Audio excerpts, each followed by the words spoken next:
All right, our election coverage continues now. Governor Ron DeSantis winning big last night in his bid for re-election. A lot of talk about this. Aaron Parsegian standing by with our political analyst, Lars Hafner, to discuss what this could mean as we move forward. Good morning, gentlemen. Good morning. Yeah, Lars, polls ahead of Tuesday pointed to what could be a big win for Governor DeSantis, but to come out on top by nearly 20 points over Democrat Charlie Crist. What do you make of that? What stood out to you? Well, first and foremost, it showed that the polls were not accurate, but not accurate in the way we would have thought. It was a dominant victory by Ron DeSantis, and that means a dominant victory from South Florida all the way through the Panhandle. And a lot of talk about leading up to this was about 2024, and I'm sure that talk is going to continue after the election now.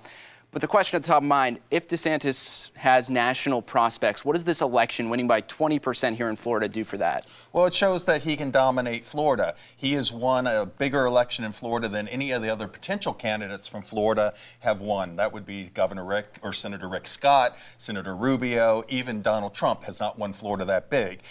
Between the amount of victory he had, plus the dominant fundraising that he has, and he has $90 million still in the bank that he can transfer to a presidential fund, that makes him a very high likely candidate to do well nationwide. And we are anticipating an announcement from former President Trump next week.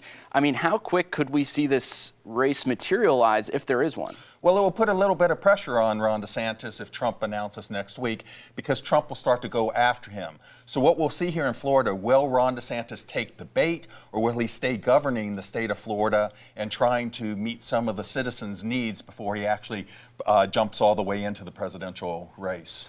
And one thing I want to touch on here in the state, Democrats really seeing some major losses across the state of Florida, including the one statewide seat they had. What does this mean for them moving forward as they, start to see those voter registration numbers not go in their favor either?